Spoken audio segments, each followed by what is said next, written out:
Terima kasih masih di Sapa Indonesia Pagi bersama saya Mario Sarong. Saudara Menteri Dalam Negeri Tito Karnavian angkat bicara sejumlah isu yang mengemuka beberapa hari belakangan. Termasuk soal tujuan dilakukannya pelantikan kepala daerah secara serentak dan retret kepala daerah di Akmil Magelang. Berikut cuplikan wawancara eksklusif dengan Mendagri Tito Karnavian bersama jurnalis Kompas TV Adisti Larasati yang sudah kami rekam sebelumnya. Ini adalah momen pertama kalinya ya, momen pertama kalinya rencana di istana. Pelantikan semuanya di istana negara dan langsung dipimpin oleh Bapak Presiden. Pak Presiden Prabowo Subianto. Insya Allah jam 10 pagi. Jam 10 pagi ya, nanti kita akan nantikan bagaimana serentak semuanya dilantik, ada 503 daerah. Nah, saya sampaikan usulan dan beliau memilih tanggal 20 Februari dilaksanakan pelantikan serentak. Dan ini memang ada pasal di dalam Undang-Undang nomor 10 tahun 2016 tentang pemilihan daerah, kita sebut aja Undang-Undang Pilkada lah. Sebetulnya bahasanya nggak seperti itu, lebih lengkapnya panjang. Yang pasal 164B menyatakan bahwa Presiden sebagai pemegang kekuasaan pemerintahan dapat melakukan pelantikan bupati wali kota serentak. Kalau gubernur udah jelas sama wakil gubernur dilantik oleh Presiden di ibu kota negara. Oleh karena itulah digabung, totalnya adalah 503 daerah. Dan tapi khusus untuk Aceh, Aceh ini ada undang-undang sendiri. Iya, kemarin kalau nggak salah sudah dilantik ya? Iya, saya sudah minta izin kepada Presiden, beliau mengizinkan. Nah, ini juga yang menarik. Apa yang kemudian ketertarikan akhirnya Pak Tito, oke, ini kita bikin retreat juga, seperti sama seperti pada saat Menteri Kabinetnya Pak Prabowo dan juga Mas Gibran ini. Iya, yang pertama dari pengalaman ya, pengalaman kemarin pada waktu retreat yang di kabinet, kami sangat merasakan, saya pribadi sangat merasakan manfaat yang luar biasa dari retreat itu.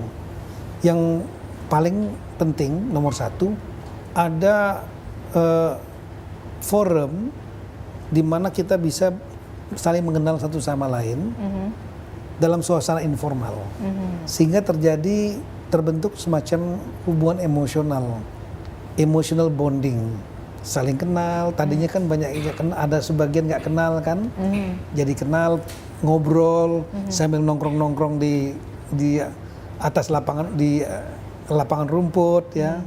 Banyak juga yang ya kita tahu lah ya Pak ya, dalam retreat ini begitu kan narasi kemudian yang muncul juga, loh ini kan lagi efisiensi anggaran, loh ini gimana nih retreat ini mengemakan 13,2 M, ini jadi gimana nih Pak sebenarnya?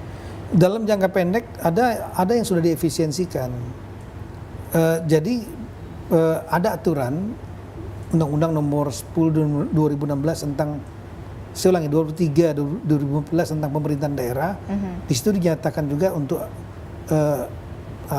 Kemendagri sebagai pembina dan pengawas pemerintahan daerah, pembina dan pengawas ya. Nah, di antaranya ada PP juga mengatur tentang peningkatan aparatur kapasitas kepala daerah.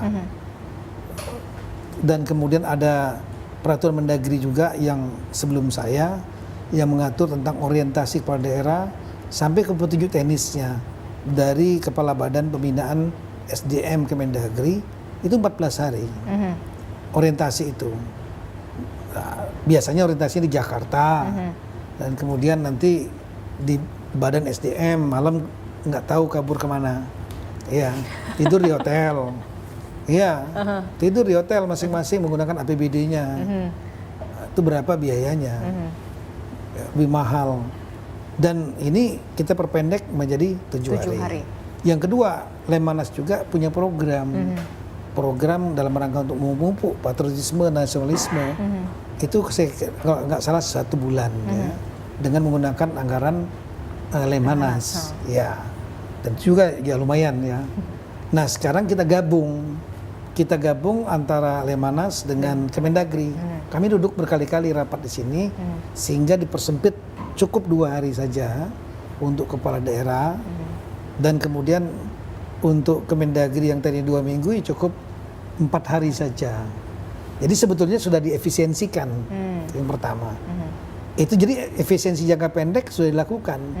Yang Kalau dilakukan 1 bulan yang Lemhanas 14 hari oleh Kemendagri, lebih besar, mungkin jauh lebih besar daripada 13 miliar. Jadi Wawancara eksklusif dengan Mendagri Tito Karnavian soal retret kepala daerah dapat Anda saksikan selengkapnya dalam On Point with Adisti Larasati di kanal YouTube Kompas TV Podcast.